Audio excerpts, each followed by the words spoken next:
This is a Course in Miracles. It is a required course. Only the time you take it is voluntary. Free will does not mean that you can establish the curriculum. It means only that you can elect what you want to take at a given time.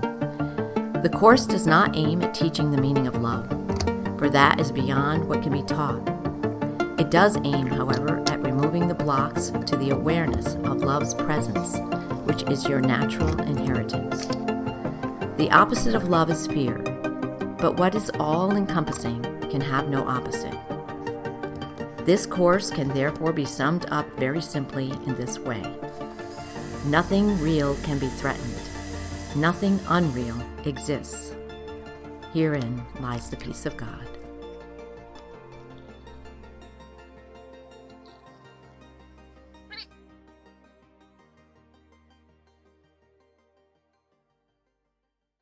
Chapter 12, The Holy Spirit's Curriculum. Section 5, The Sane Curriculum. Paragraph 1. Only love is strong because it is undivided.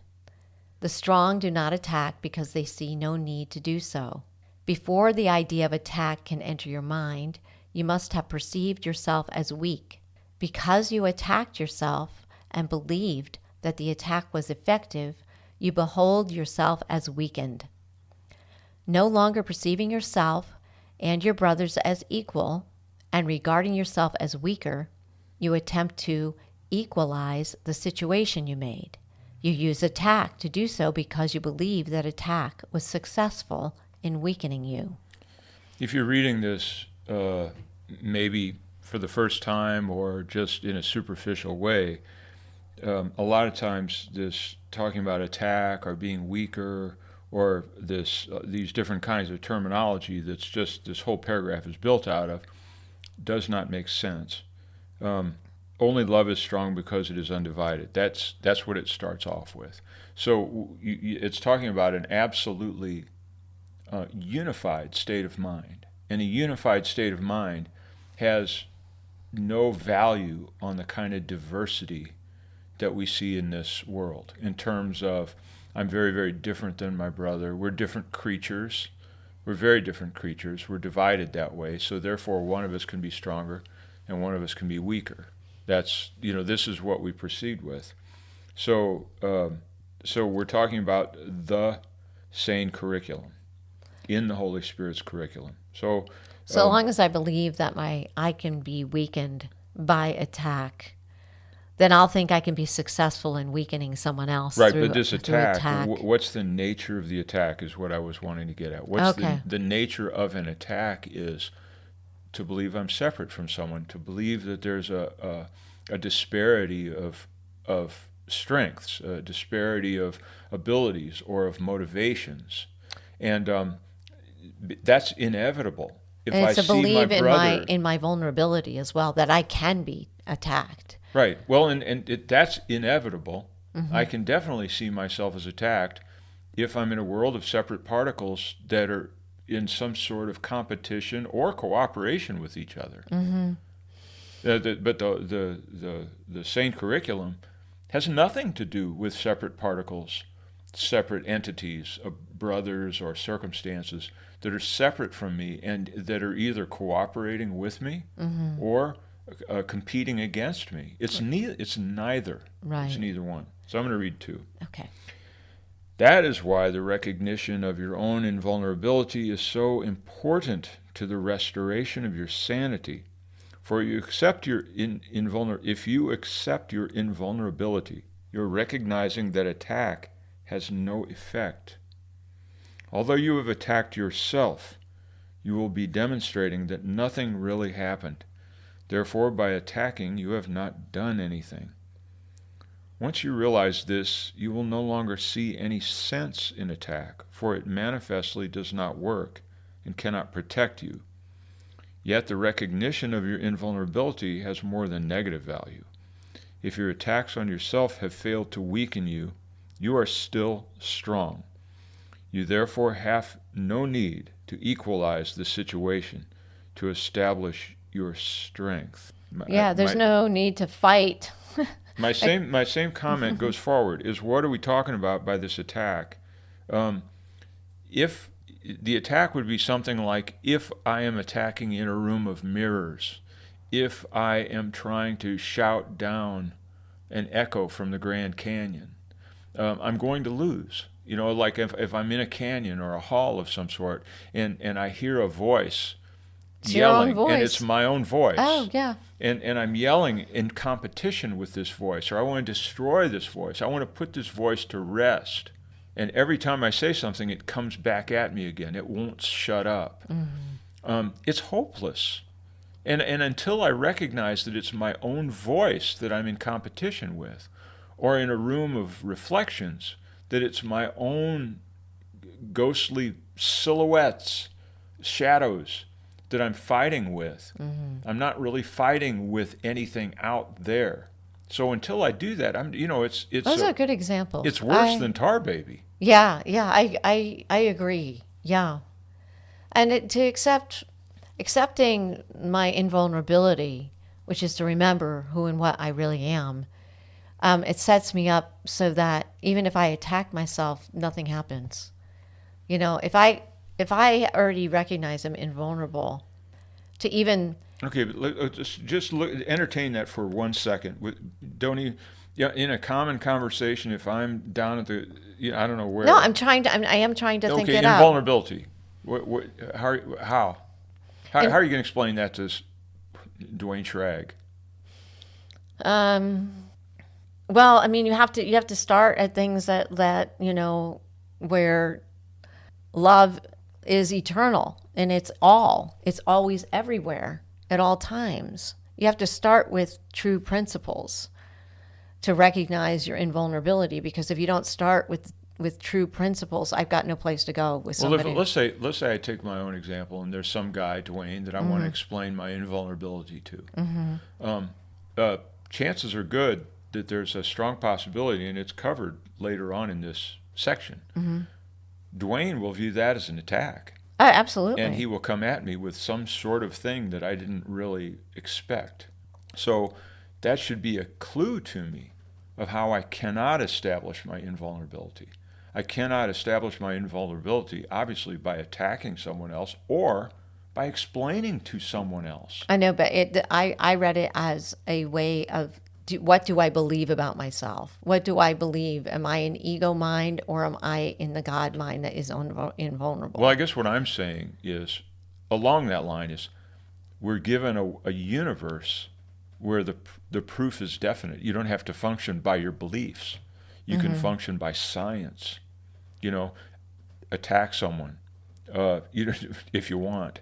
You will never succeed in your goals. This is what this whole chapter is about. In other words, if I take, well, you do have to know, you have to start somewhere. You have to start with what you're talking about. You have to start with that idea. But I guess I think you're right.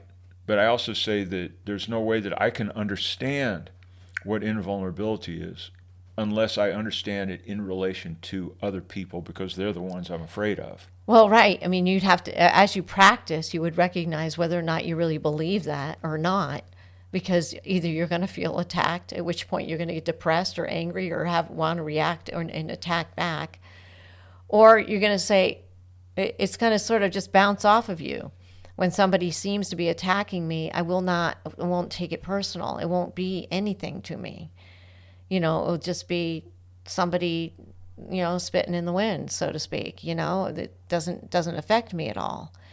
So at which point I don't feel any need to equalize anything, because I'm recognizing my own invulnerability and I'm talking about mostly words and mind types of attacks right now, versus, somebody wanting to club me down, which is a different circumstance. Well, so go ahead and do paragraph 3, because I think that the issue deepens, I think, as we go through. Paragraph 3. You will never realize the utter uselessness of attack except by recognizing that your attack on yourself has no effects. For others do react to attack if they perceive it, and if you are trying to attack them, you will be unable to avoid interpreting this as reinforcement. The only place you can cancel out all reinforcement is in yourself, for you are always the first point of your attack. And if this has never been, it has no consequences. And if this has never been, it has no consequences. So if there hasn't been an attack, there are no consequences. Right. And you will never realize the utter uselessness of attack except by recognizing that your attack on yourself has no effects. For others do react to attack if they perceive it, and if you're trying to attack them, you will be unable to avoid interpreting this as reinforcement. I think that's a really important sentence number 2, because it means, and it speaks a little bit to what we were kind of jostling with back and forth a second ago, Okay. is that it says, if I attack another person, I'm going to get a reaction that will reinforce my sense that attack is real. Absolutely. If I come at another person, they'll bristle, they'll bare their teeth, or in some form or another, or they'll cower. Whatever happens, something, I'll get frozen out. But I get reactions Right. when I go into attack mode. So the only way I can do the science on my invulnerability is to study the attacks on myself. I can't do the science by attacking I agree. others. Right. I agree. Yeah. So it says, and it's talking about now realizing the utter uselessness of attack on myself. I've thought for many, many years that actually attacking myself is really, really useful. Basically kick my butt around so that I get something done. Call myself names so that I'll rise to the occasion. There have been ways that I've attacked myself. Consider myself a loser or a less than, so that I can improve, rise above. Right. Yeah. That's an attack on myself, and it seems to bear fruit. Okay. So how would you say Well, I don't this know. is Help me out. the only place you cancel out all reinforcement is in yourself as to whether or not attack has no consequences. So for you are always the first point of your attack, and if this has never been, it has no consequences. So it's that part right there, if this has never been, meaning I recognize that my invulnerability, because I remember I'm in the mind of God, it has no consequences. So that's the only way I undo my own attack upon myself. This is what I hear. Okay, maybe I'm wrong. No. What I hear is, again, I go into Helen Schuchman, the channel, having a psychologically trained mind. Okay. And so what I hear here is, for you are always the first point of attack, and if this has never been, it has no consequences. So the point would be, let's say I do criticize myself, I do kick myself around, I do call myself names. Am I the first point of attack? No, I'm actually echoing things from others. Oh, I understand. So that any attack that I bear on myself is borrowed from someplace else. Yeah, it's usually learned. Either culturally or in the family or some nuance in the society. But I'd say, generally speaking, if anyone is attacking themselves, it's not their unique contribution. That's monkey see, monkey do type situation. They're coming at themselves because they perceive that to be an effective thing, whether it was spoken or not. Like, let's say the parents, as an example, have an unspoken, almost like a passive aggressive posture towards their kid, their child, and that it's like, the little loser, will he ever amount to anything? The little bum, And so the kid now picks that up. But where did the parent get that? Usually from their own parents. Right. So that what they're saying here is, I'm saying, for you are always the first point of your attack, and if this has never been, it has no consequences. So isn't it also saying that? In other words, we're talking about there's no way that I can truly be the first point of attack on myself. It never happened. It can't happen. It has to be from an echo through the ages. In other words, take the ego as echo chamber, the ego as me shouting down the echo. Well, that echo my own voice might not be the source. It could be the voice of the generations, the culture, the voice of the genes, so to speak.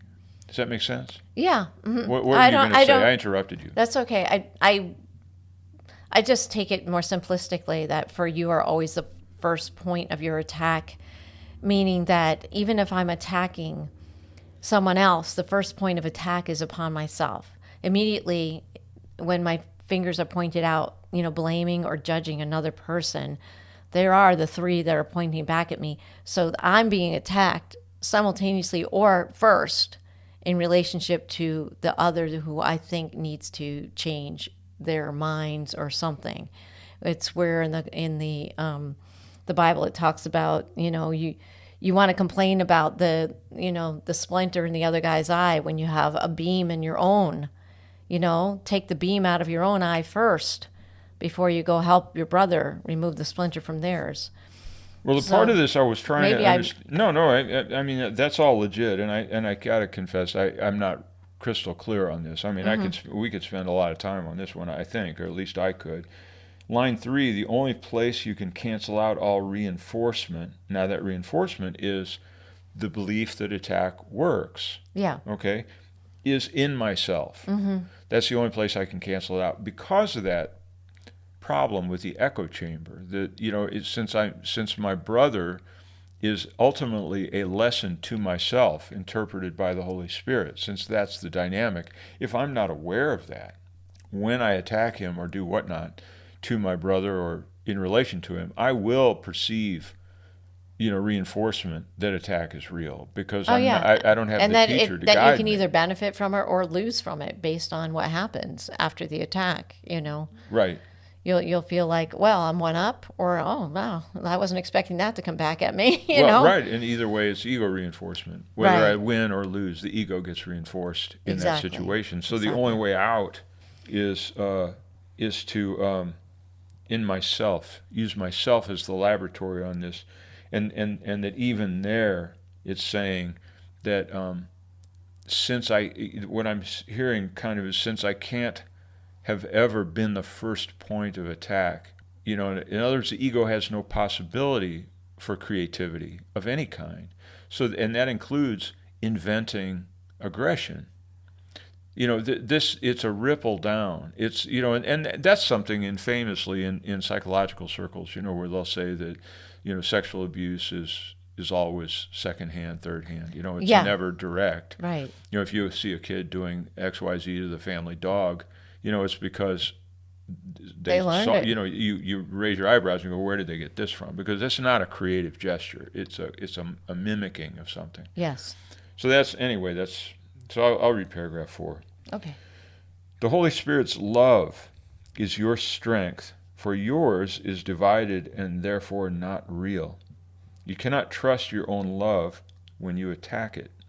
You cannot learn of perfect love with a split mind, because a split mind has made itself a poor learner. You tried to make the separation eternal because you wanted to retain the characteristics of creation, but with your own content. Yet creation is not of you, and poor learners do need special teaching. Well, I think that some of that is in there. Once again, we don't have a possibility of creating anything. But as an ego mind. Good or bad. Yeah, as right, in the ego, without this teaching, we're talking about the Holy Spirit's curriculum, and it seems to me that the author here is setting up the reasons why we have to have a curriculum, why we have to have guidance, why we have to have a teacher. Right. Because we are not able to do what do they call it? Some autodidactic assessments, learning process. I can't break open the books myself and figure this out. I need relationship with something that's from the creative mind, Absolutely. Which is the mind of God. Yeah. We've got to learn it from the teacher, from the Holy Spirit, from the one source, or we're not going to get anywhere. And I love that it says the Holy Spirit's love is your strength, for yours is divided and therefore not real. It says right there for me that I need to rely on the Holy Spirit's love because I cannot trust my own love when you attack it. And I attack it whenever I see my brother as other than me, that I need to judge him or her, and as whatever I want to, better than, less than. It doesn't matter. Whatever judgments I lay upon another, those are judgments that I can easily just turn them around like a mirror, like you said, and say those are the same judgments I place upon myself. Well, and the painful part of this process, and I think it's the reason that there's an emphasis on setting up the reasons for the curriculum in this way, is because every situation I find myself in as an ego state is completely real. And to the ego mind. That's the mind I live in. Yes, I live there, 100%. Mm-hmm. Right. 100%. I live in my ego mind. So that without a teacher, without a curriculum, without disciplines, without some benchmarks for what is an attack, what is not an attack, what is really happening here, without those kinds of educational benchmarks, I'm going to interpret this whole thing according to the ego mind, and it's a nightmare, and I will have no time, no space, no ability to do any learning whatsoever.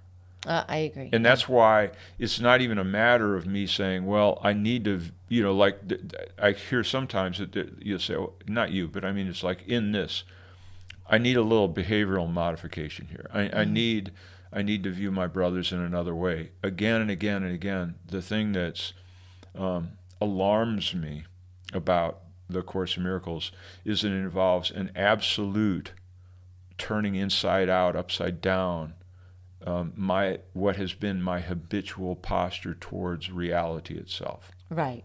I agree. It's literally turned inside out. I agree. And that's the mind training, is to have it turned inside out. Yeah. And then you do begin to see differently. I just wanted to look at that about creation. You tried to make the separation eternal because you wanted to retain the characteristics of creation, but with your own content. I think that's pretty funny, actually, because we all, as human beings, we think that we are creative, and there are certain things that we totally will own up for, whatever it is, whether it's, for myself, creating maybe a beautiful garden, or, throwing some paint on a wall or whatever. We think that's creating. Whereas it's not that, those are never spoken of in the Course as forms of creation, but rather making. But we do think, but we want to retain the characteristics of creation, but with our own content. I don't even know what that would mean, I'm supposed to try to create there. Yeah, creation is not of you, and poor learners do need special teaching. Well, that's what it is. I need some special teaching. I'm just going to go with it because I do. Okay, paragraph 5. You have learning handicaps in a very literal sense. There are areas in your learning skills that are so impaired that you can progress only under constant, clear-cut direction provided by a teacher who can transcend your limited resources. He becomes your resource because of yourself you cannot learn. The learning situation in which you place yourself is impossible, and in this situation you clearly require a special teacher and a special curriculum. Poor learners are not good choices as teachers, either for themselves or for anyone else. You would hardly turn to them to establish the curriculum by which they can escape from their limitations.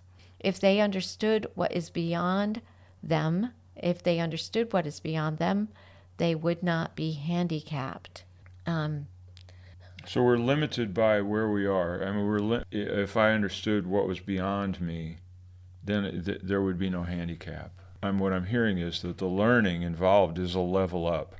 It's not a Yeah, and horizontal learning. I cannot learn of myself. I require that teacher. I Well, because require. you can do behavioral modification. You can be nicer to people. You can be a better person. But that's You, not what they're talking about, right?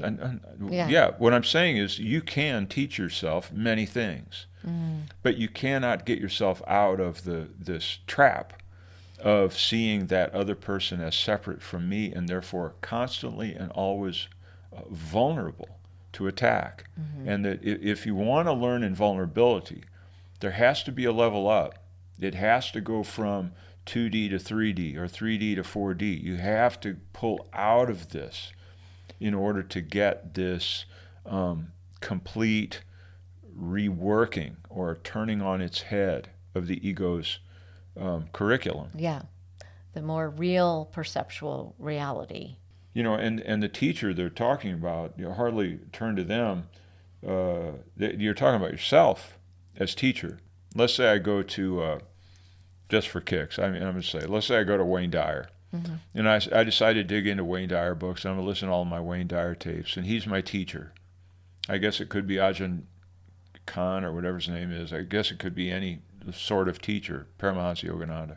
I choose these teachers, and I approach them either through books or even person to person. I choose them as a guru or a teacher. What I have an inkling of here is that the risk there is that it will always be filtered through my ego. And that's more likely to happen no matter how skilled that other teacher might be. Forget me teaching myself. I'm saying I really go out of my way to find somebody that might be able to help me out. That still doesn't happen because we're still caught in a time-space dynamic of some kind. And unless that teacher is quite transcendent. And so it's much, much easier.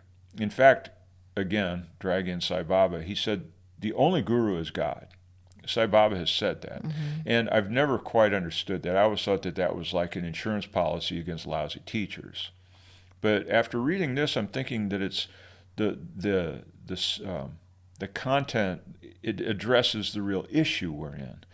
And that's that you have to contact the Holy Spirit. You have to get whatever that energy could be called in other languages or other traditions. I have to contact the other, the holy other, that's in my heart. The part of me that's there, the divine spark, the inner Atma, the whatever, Atma Guru or whatever you call it. I have to contact that to escape the ego's lack of ability to see beyond itself, even if it were possible to have good intentions. I agree. Does that, you know what I'm saying? Yeah, no, I agree 100%. Otherwise I'm just going to remain a poor learner and a poor teacher without relying on a teacher that is one with God already and is it's the only place where I can get accurate teachings from. And that means that when I'm struggling with a brother or with my inner judgments about myself, that I need to know that I'm not at peace. I'm not in a place where I want to do some love extension. I'm not in any place of joy. And therefore, I really need the Holy Spirit, because otherwise I won't experience any of that. And I won't have learned anything either. Paragraph 6. You do not know the meaning of love, and that is your handicap. Do not attempt to teach yourself what you do not understand, and do not try to set up curriculum goals where yours have clearly failed. Your learning goal has been not to learn, and this cannot lead to successful learning. You cannot transfer what you have not learned, and the impairment of the ability to generalize is a crucial learning failure. Would you ask those who have failed to learn what learning aids are for? They do not know. If they could interpret the aids correctly, they would have learned from them. So what I'm hearing here is, again, the language in its general truthfulness, it flies under a little bit my own radar. And I'm saying here that the learning aid is a relationship with the world around me in particular my brothers. That's the learning aid. And and if I contact myself or even a noble psychologist or spiritual teacher about a particular, let's say, problem I have with a person in my life, they have no ability to help me in a general way. They can't help me generalize knowledge. And it says this is a crucial problem, generalizing my knowledge. But if I'm contacting the Holy Spirit in every instance, I have generalized that learning process. I've generalized it. I'm not saying, well, I've got this particular problem with this particular person, and maybe it's based on these particular issues. All that's true, and there can be a lot gained from that. But in this learning program by the Holy Spirit, it's asking me to learn to generalize the lessons so that, in a sense, a guy attacks me with a knife in an alley, okay? Okay. A friend gives me a cold shoulder. A person I don't know calls me a genius. These are all forms of attack, in a sense, on the ego. I included the genius one just to say that all attacks are not apparently negative. Some of them take me out of myself in an unhealthy way. But either way, the ego is being enforced. Anything that reinforces the ego.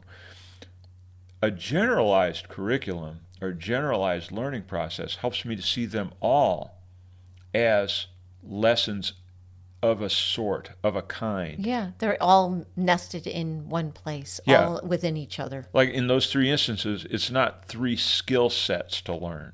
It's not like, okay, now I need to know self-defense, or I need to learn to stay away from dark alleys, to stay away from the knife, or the friend, I need to learn the art of psychic self-defense, or whatever with a person, or tolerance and understanding my friend's background. That's another specific level of information. Or the last one of just, not getting the big head, recognizing that, these things happen, whatever. I go through these. We have a tendency, if we approach each of those as real, to have entire skill sets to approach each category. But in the Course in Miracles, they're all they have a similar value. Right. They're all my interpretation, my projection, my contacting the Holy Spirit. It's a similar process. What do you think? Right. Well, we just learned that the only love there is God's love. That's that. And so they're all nested. What happens in these things is that all things end up under the same umbrella of the God's world. Is under it includes the same mixture of love, peace, joy, compassion. And they're not really separate at all. They're all completely in the same place and the same thing. They are the same. And yet being individuated, I call them different things and I make them different things. And yet really, if you experience one in the mind of God, one of those attributes, you experience all of them. That's how my understanding is it. When I experience peace, I also experience joy, experience compassion. I mean, all of them are all nested all at the same time. It's like this giant ball of vibrant life energy that contains all of that. Whereas anything that I have with my ego is all compartmentalized. My ideas of love are compartmentalized and have variations in them. My ideas of peace is like not war, or it's peace of mind. There's all these different kinds of peace. And so it's not the same at all. And the only way I can learn any of this is to remember what the kinds of learning that they're talking about here. They mentioned that I need to remember my invulnerability, that I need to remember that I do not know what love is, and so I need to rely on the Holy Spirit for that teaching. I just want to say also, in line with that, it says you don't know what love is. It didn't say you don't know how to love. No. It said you don't even know what it is. Right, I don't know what it is. Right. which, so many people would say, of course I know what love is. I mean, based on our interpretations of movies, and the information that comes at us of how we're supposed to love or what love's supposed to look like with marriage or children or whatever it is. There's these ideas of love. So I'm not sure where I went all around with that particular paragraph. Basically, with not knowing the meaning of love, I can't set up the curriculum for myself because it's telling me I'm just going to fail. And not only that, but my learning goal has been not to learn. So there's so many things that I have created against and blocked my ability to know what love is, that I have to come like a very humble student before the Holy One, the Holy Spirit, and say, I don't know what love is. Help me, Well, I really feel that way. I really feel like I have to ask that. Otherwise, I won't get any answers, and I'll want to proceed with my attack and defend with whatever and all the judgments that I have about my perceived world. Well, today's lesson that we worked on is, or are working on, is this: there is no love but God's. Is today's lesson, and it's a long lesson. So this love and God thing is in my mind, and it's been some years now that I've wondered about this whole thing of love. Because to say that God is love, well, certainly He's not up there like some Rumi poem, where He's like passionately pouring His heart out to the people that He created, or that He has a passionate love of this or that. Because there's the whole issue of solar fires and intergalactic radioactive explosions and electromagnetics, and somehow God as love has to cover all that stuff. Right. And so I mean, we're kind of good for Christopher Reeve going back in time to find his lost love. That's about where we go with it. But Right. It doesn't get into the black hole or the explosion in space level of love.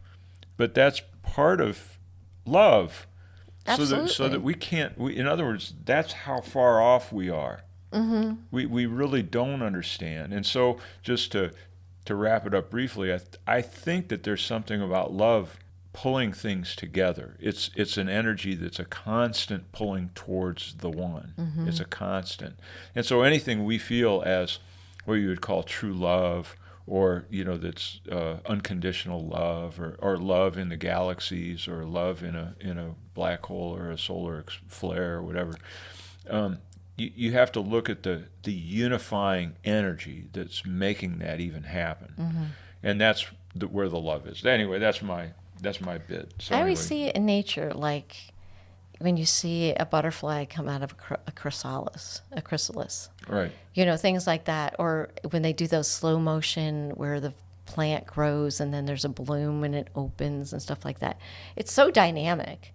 There has to be love that does all those things. Right. It's so... But the thing that, to drives it, the motivation behind the forms of roses and flowers and the birds and the bees and all of these natural pathways and things that happen, phenomena. What is the motivation inside of it as love that demands that a rose be beautiful to a human eye and maybe attractive to maybe a bee and maybe not? It doesn't seem like bees are all that interested in roses, to be honest with you. They're interested in dandelions, actually. Maybe we're misinterpreting which flowers are the best. Well, it's like the eye of the beholder thing, but, know. Paragraph 7. I have said that the ego's rule is seek and do not find. Translated into curricular terms, this means try to learn, but do not succeed. The result of this curriculum goal is obvious. Every legitimate teaching aid, every real instruction, and every sensible guide to learning will be misinterpreted, since they are all for facilitating the learning this strange curriculum is against. If you are trying to learn how not to learn, and the aim of your teaching is to defeat itself, what can you expect but confusion? Such a curriculum does not make sense. This attempt at learning has so weakened your mind that you cannot love. For the curriculum you have chosen is against love and amounts to a course in how to attack yourself. A supplementary goal in this curriculum is learning how not to overcome the split that makes its primary aim believable. And you will not overcome the split in this curriculum, for all your learning will be on its behalf. Yet your mind speaks against your learning as your learning speaks against your mind. And so you fight against all learning and succeed, for that is what you want. But perhaps you do not realize even yet that there is something you want to learn and that you can learn it because it is your choice to do so. Learning to not learn is what it's saying. So if you go to a college campus, you see all of these different buildings and all of these different departments. And in each department, there's different levels, and each level there's different nuances of those disciplines. So it's a constant fragmentation. Then you get through your med school, and then you specialize, and then you learn about one organ, and then it's a particular function within that organ. The Course is saying that that is learning to not learn, because the learning would be to pull all this together into knowledge, the knowledge of God, the understanding of God's creation, God's intent in creation, God's motivations in creation, the role of love in creation. And it's not to divvy up everything. I only use the college campus as a sort of an out-picturing of what I think the Course is talking about in terms of how on earth, because it sounds crazy to suggest that we really want To not to learn how not to learn. Yeah. And the Course is saying it has so weakened your mind so that there is that tendency that, I'm going to learn A Course in Miracles, and after that I'm going to do the Urantia book, and after that I'm going to read all of Seth's books, and I'm going to learn all this stuff. And and so that each one becomes a different book on the shelf. Right. And that's how we're set up to proceed. But at some point, that has to be abandoned. I agree. And you know what's interesting about reading this whole paragraph is that, every time we do the lessons and everything else, I try to feel where I have this, where I want to fall asleep or I want to not really learn it for some reason. What is it that I'm sort of up against some kind of wall that makes me want my energy just kind of drop off? Well, that's what I think it's speaking to for me, is that I can say that I want to know love, but when I approach it, because it's a threat to the ego, it lets me get just so close to the feeling like, I can almost touch that door that's going to open up, that's going to let love in and let me remember. And then it just goes to sleep. I literally just my energy can drop off. And I'll just go, what the heck happened? I was starting to feel the incoming light as if, somebody just started to open up the curtains just a little bit and everything else. And then it's just just when the curtains were going to be fully pushed aside, I turn and look another way, and I move away. And it's really subtle. Energetically, I feel this subtle movement away from learning what love is, away from learning that my brother is one with me. I feel this subtle retreat. It's it's really odd. Well, okay, to me. Again, the movie Jacob's Ladder, which I think is, again, I know I recommend these movies, but I think Jacob's Ladder is fabulous.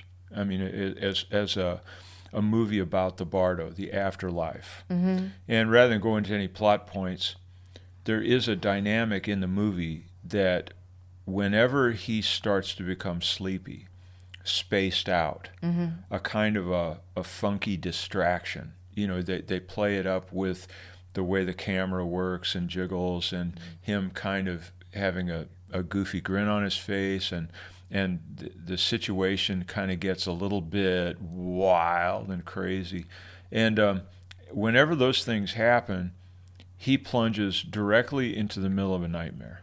It happens every time in the movie to show that the sleepiness that you're talking about has a counterpart to wakefulness, and it can be a violent wakefulness, and it's the kind of wakefulness like the Vestal Virgins with their lamps of oil.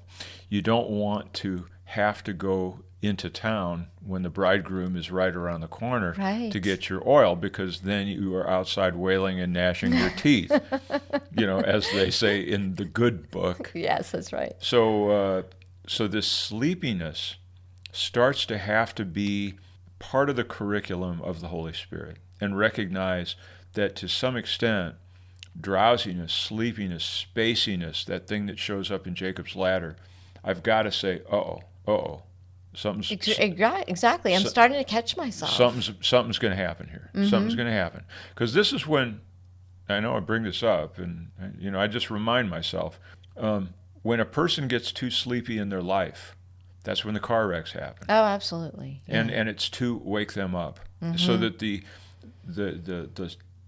teaching by the Holy Spirit has to take on an intensity that can overwhelm that spaciness. Yeah, exactly. You know what I mean? Yes, I absolutely do. That may be superstitious, but that's where I'm kind of coming from. Yeah. A supplementary goal in this curriculum is learning how not to overcome the split that makes its primary aim believable. This is fantastic. You can't learn the ego's curriculum unless you are essentially crazy, unless you have a split mind, unless you're kind of schizo. Right. What were you going to say? No, I knew that kind of stuck out for me as far as something that I wanted to remember, that's the way the ego operates, is always with the split mind. It can get partial sense of what love is, in its own ideas of it, and it can have partial sense of, the terrors of life and everything else. It goes back and forth, back and forth. Well, it's compartmentalized living as well. That I have my private self, and I have my public self, my social self. I have my professional self. I have all these different. And when I'm really taking care of myself, I do these things. And when I'm joining in with others for a good time, I do this other thing. So this compartmentalization becomes a really sophisticated science of an adult life, and it leads to depression. It leads to a sense of alienation, because you have no unity in your life. You might have all of your categorical life issues worked out. This is where I have fun, and this is where I'm serious. That kind of a deal where we're split up. You realize you're betrayed, because that learning to appreciate, nurture, polish the split mind leads to utter joylessness. Yeah. Yeah, I agree. You cannot be joyful. By definition, that's why children are joyful, and why their parents are such a drag. That's why adults are a drag and kids have fun. Generally speaking, when we say, oh, look at the children, how they play. That's because when they're playing, they're working, it's all the same thing. But we beat this compartmentalized life into them. Now you're in your desk. Now it's time to get serious. Now it's time to buckle down. Instead of realizing life is unfolding. How does that life learn? How does that life cooperate? Right. Sort of, it's different channeling energy into various expressions. That's different than boxing it in and teaching a certain box of rules for each different category. Yeah. That's why people can't draw. I mean, like you have a guy in architecture school, it's like straighten it up, use a straight edge, do this, get serious, do this, and then they stick him in an art class and say, there, just relax, have fun, just really express yourself. And it's like impossible. The better they have learned that lesson of rigidity, they almost do have to go insane to learn the other. But you can't. Paragraph 8. You who have tried to learn what you do not want should take heart. For although the curriculum you set yourself is depressing indeed, it is merely ridiculous if you look at it. Is it possible that the way to achieve a goal is not to attain it? Resign now as your own teacher. This resignation will not lead to depression. It is merely the result of an honest appraisal of what you have taught yourself and of the learning outcomes that have resulted. Under the proper learning conditions, which you can neither provide nor understand, you will become an excellent learner and an excellent teacher. But it is not so yet and will not be so until the whole learning situation, as you have set it up, is reversed.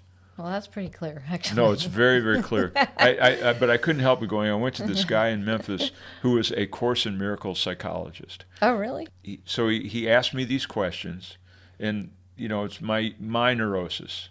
And he's asking me these questions, trying to establish the split in my mind. He asked me stuff, and then he holds up a mirror at some point. He asks me a question. He says, okay, this is your inner manager. And he creates a composite using a mirror where he takes the left side of my face, my left brain face, and makes a composite out of it.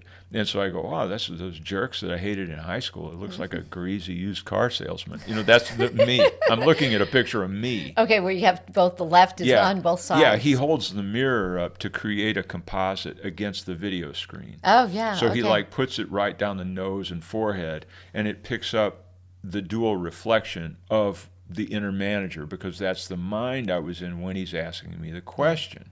Right, but you're taking half of the face and making it whole. Right, yeah. right. Okay, yeah, I get it. And so then he asked me these questions about art or creativity or these other things, and I'm this beleaguered thing, and I'm just, I don't know, I'm kind of wishy-washy. So he freezes it in the analysis of this, and he puts the mirror up, and he makes a composite out of the left side of my face. So that's the right brain. Anyway, whatever the hell. Anyway, it's right brain, left brain issues. And he makes a composite of both the right brain face and the left brain face. Well, the right brain face, the inner manager, as he called it, I thought was a grease ball. And that's the right brain face. Is creative. So the left brain face is the grease ball. Okay. I'm sorry. That's okay. The right brain, the right brain face, which is the creative side. The right brain is the creative side. I thought, God, it just looks like this beleaguered, abandoned, sort of, vacant-eyed mystic. That with no ability to it's like somebody that you attack yourself very, very well. I see. That's all I can say. The deer in the headlights. Yeah. And so anyway, he goes, I want you to fire your inner manager. He's not helping you out. Fire him. And so this other side, right, the beleaguered artist within, is going, I don't really like the way you've been working with me, and it seems like if we could, and he goes, what are you doing? It sounds like you're asking him out to lunch. and I could generate no aggression. I could generate no chutzpah to deal with that ego self. It is my dominant brain. And so we worked at that some time. He just kept telling me, you're going to have to get tougher on this guy, because it's saying it here. I'm bringing it up because it just said it. Is it fire the guy? It just said it. Didn't it? Resign now as your own teacher. Yeah, fire him. Get rid of this guy. You're fired. Go watch The Apprentice. You're fired. There you go. Yeah, no, resign now as your own teacher. I know. I saw that. I started laughing. This resignation will not lead to depression. It is merely the result of an honest appraisal of what you have taught yourself and of learning outcomes that have resulted. So, yeah, fire that guy.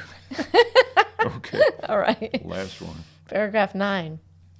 Your learning potential, properly understood, is limitless because it will lead you to God.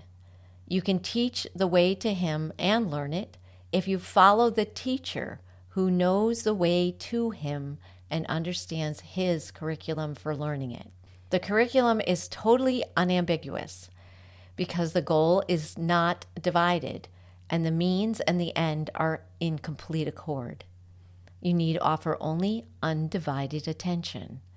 Everything else will be given you, for you really want to learn aright, and nothing can oppose the decision of God's Son. His learning is as unlimited as he is. Well, the first thing we have to do is cut out all sugar. Is that? Right, isn't it? I don't know. Because it says it here. You need to offer only undivided attention. It's dealing with a serious case of egoic ADHD, right? Yeah, I mean, right. Everybody's got attention deficit disorder. Oh, and so it's the sugar? Well, yeah, what did they? No, I'm kidding about the sugar. Didn't they just come out with a thing that we have the attention span of a goldfish? Yeah, probably. Anyway, it's true. The undivided attention and everything else will be given you. I like this here, for you really want to learn aright. After it just told me I don't want to learn anything. It told me I don't want to learn. And then it convinces me at the very end. It's a covert threat. It's a covert threat from the Holy Spirit. I know. It's like leaning into me, for you really do want to learn aright. Right? Yeah, I know. And nothing can oppose the decision of God's Son. It's like this. It's like, because you really do want to learn aright. Think of all the pain and suffering if you don't. That's right. That's exactly right. Oh my gosh. Yes. Okay. I think that's it. Is that it? Did we learn everything? Not yet. Okay, good enough. Maybe tomorrow. Thank you. Okay, thank you.